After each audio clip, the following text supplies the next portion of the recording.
Halos hindi sumisilip ang umaga sa makapal na ulap nang huminto ang ambulance sa harap ng ospital.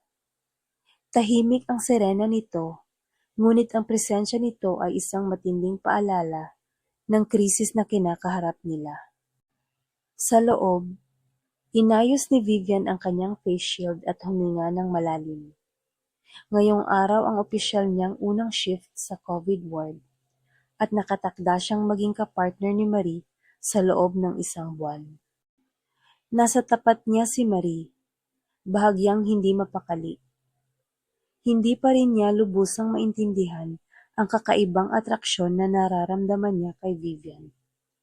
Pero nanatiling matibay ang pader na itinayo niya sa sarili. Pagkapasok pa lang nila sa ward, bumungad agad ang kaguluhan. Mga pasyenteng nakahiga sa kama. Ang ilan, hirap sa paghinga. Ang iba naman, halos wala ng malay. Walang awa ang Delta variant. Lumipas ang mga oras sa mabilis na pagtakbo ng mga gawain. Pagbibigay ng gamot, pagsusuri ng oxygen levels, at sa pagsasaayos ng IV drips. Halos hindi sila nagkaroon ng pagkakataong huminga. Nang dumating ang oras ng pananghalian, napaupo sila sa break room, magkaharap. Ibinaba nila ang kanilang mask at makikita sa kanilang mga mata ang matinding pagod. So taga saan ka? Maingat na tanong ni Marie. Matalim nang ngumiti si Vivian bago uminom ng tubig. Sa Davao. Pero matagal na akong hindi nakakauwi. Maikli lang ang usapan, pero may nagbago. Isang koneksyon ang nagsimula. Natapos ang kanilang shift, sumakay sila ng ambulance pabalik sa hotel. Tahimik ang kwarto ng hotel. Tanging ang banayad na ugong ng air conditioning ang maririnig. Nakaupo si Marie sa gilid ng kanyang kama, nakatitig sa kanyang cellphone. Nakalutang ang kanyang mga daliri sa ibabaw ng screen. Hindi sigurado kung bubuksan ba niya ang mensahe o hindi. Ilang buwan na rin ang lumipas mula noong huli silang nagkausap ni Kyla. Mula noong inamin ni Marie ang kanyang nararamdaman. Pero tinanggihan lang ito. Masakit ang naging epekto. Mga bulong-bulungan sa kanyang likuran. Mga lihim na tingin mula sa mga kasamahan sa ospital. At si Kyla, wala siyang ginawa para pigilan ang tsismis. Ang katahimikan niya ang siyang nagpalala sa lahat. Pero ngayon, may mensahe na siya mula rito. Marie, gusto ko lang sabihin na patawad. Sa lahat ng nangyari, sa hindi ko pagpigil sa mga tsismis, sa pagpapabaya ko. Dapat mas prinotektahan kita. Alam kong hindi ko na mababawi ang nakaraan. Pero gusto kong malaman mo na pinagsisisihan ko ang lahat. Sana maayos ka. Dahan-dahang bumuga ng hangin si Marie. Mahigpit na hinawakan ang kanyang telepono. Hindi niya alam kung ano ang dapat niyang maramdaman. Galit o lungkot. Paulit-ulit niyang binasa ang mensahe bago siya sa wakas nag-reply. Salamat sa sinabi mo. Pero hindi na natin maibabalik ang dati. Pinapatawad kita, pero hindi na tayo pareho tulad noon. Pinindot niya ang send at inilapag ang kanyang cellphone sa nightstand. Gumaan ang kanyang pakiramdam, ngunit may kirot pa rin sa loob niya. Samantala, sa kabilang kwarto, nakatitig si Vivian sa kanyang laptop screen. Isang email notification ang lumitaw sa kanang sulok. Mula kay Mark, ang kanyang dating asawa. Binuksan niya ito. Alam na niya ang mga salitang mababasa bago pa man niya ito tingnan. Vivian, I know that I made a mistake. I know that I hurt you. And I could never forgive myself for what I did to you. I will do everything. Please come home. Napahinga ng malalim si Vivian. Marahang pinatugtog ang kanyang mga daliri sa keyboard.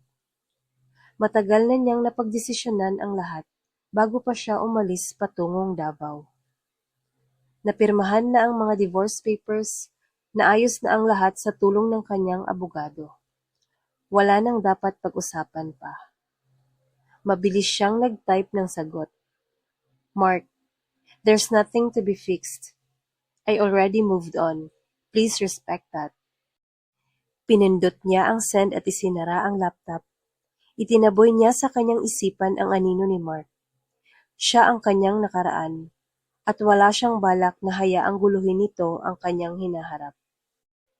Upang maiba ang takbo ng kanyang isip, kinuha niya ang kanyang gitara.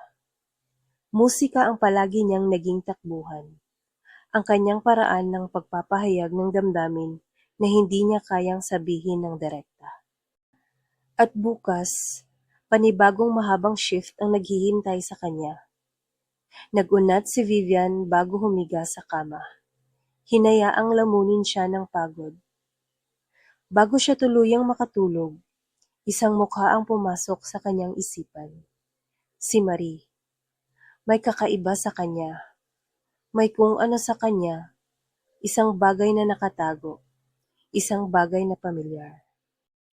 Matapos ang 14 na araw ng nakakapagod na duty, dumating na rin ang oras para sa kanilang swab test. Mabilis lamang ang proseso, ngunit ang paghihintay sa resulta ay parang habang buhay. Lahat ay sabik nang makauwi. Mahiga sa sariling kama at makasama ang kanilang mga mahal sa buhay. Nang lumabas ang mga negatibong resulta, sabay-sabay silang bumuntong hininga. Sa wakas, makakauwi na rin sila. Habang inipon ni Marie ang kanyang mga gamit, sumakay siya sa ambulance na maghahatid sa kanila pauwi. Tahimik ang biyahe. Lahat ay lunod sa pagod. Nang makarating sila sa kanilang mga drop-off points, saglit siyang lumingon kay Vivian at bahagyang kumaway bago bumaba. Tumango lamang si Vivian bilang tugon. Gaya ng dati, hindi mabasa ang kanyang ekspresyon. Pagdating sa bahay, sinalubong siya ng kanyang ina, si Elena, isang payat ngunit matatag na babae na nakatayo sa may pintuan upang personal siyang salubungin. Kahit hindi pa sila maaaring magyakap, dama ni Marie ang init sa mga mata ng kanyang ina. Napagod ka ba, anak? Mahinang sabi ni Elena. Tumango si Marie. Oo ma, pero ayos lang kasi nandito na ako. Ngumiti si Elena. Inayos ko na ang kwarto mo. Magpahinga ka na muna. Umiling si Marie. Mamaya na lang ma. Pupunta muna ako sa grocery. Kailangan nating mag-stock at bawal ka pa ring lumabas. Napabuntong hininga si Elena, ngunit hindi na kumontra. Lagi namang ganito si Marie. Palaging responsable. Lalo na matapos mawala ang kanyang ama sa cancer ilang taon na ang nakalipas. Bilang nag-iisang anak, pinanindigan niyang aalagaan ang kanyang ina at siguraduhing wala na itong aalalahanin pa. Matapos magpalit at maghilamos, kinuha ni Marie ang kanyang listahan at nagtungo sa grocery store. Hindi ito masyadong matao. Salamat sa priority lane para sa mga frontliners. Mabilis niyang inikot ang mga aisles, kinuha ang mga pangunahing pangangailangan, at pagdating niya sa condiment section, hinanap niya ang sesame oil, ang huling item sa kanyang listahan. Plano niya kasing magluto ng bibimbap, isa sa kanyang comfort foods. Habang sinusuyod ng kanyang paningin ang mga istante, isang babae ang nakatawag ng kanyang pansin. May suot itong face mask at face shield, pero kahit ganoon, alam ni Marie na maganda ito. Mahaba at bahagyang kulot ang buhok nito, umaagos sa kanyang balikat habang sinasalamin ng ilaw. Ngunit higit sa lahat, ang mga mata nito, malalim, makahulugan, may kung anong hindi maipaliwanag na pwersang humila kay Marie papalapit. Parang may magnet sa pagitan nila. Parang may kung anong pamilyar.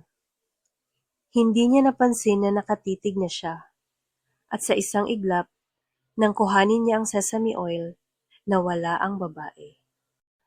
May kung anong lungkot ang bumalot kay Marie. Bigla siyang nakaramdam na parang may isang mahalagang bagay siyang pinalampas. Nasa priority lane na siya nang mapansin niyang nasa unahan niya ang babae. Hinugot nito ang kanyang ID para sa verification. Dahan-dahang tumingin si Marie sa pangalan na nakasulat sa ID. Vivian Spencer. Muntik nang huminto ang pintig ng kanyang puso. Si Vivian? Ang kanyang partner sa trabaho? Ang parehong Vivian na kasama niya sa loob ng 14 na araw? Paanong hindi niya ito napansin? Nang matapos itong nagbayad, lumakad palayo si Vivian. Hindi man lang siya napansin. Tahimik pa ring nakatayo si Marie. Tila hindi alam ang mararamdaman. May kung anong bagong pakiramdam sa kanyang dibdib. Isang bagay na hindi niya inaasahan. Nang gabing iyon, kahit sobrang pagod, hindi siya dinalaw ng antok. Paulit-ulit na bumabalik sa kanyang isip ang eksena sa grocery store. Kung paano siya nag-react bago pa niya nalaman kung sino ang babae. Bakit ganon? Wala siyang kasagutan. Ang alam lang niya, sa unang pagkakataon, sa matagal na panahon, may kung anong gumising sa loob niya. Isang damdaming hindi pa niya kayang pangalanan. Nakahiga si Vivian sa kama, nakatitig sa kisame ng kanyang madilim na silid.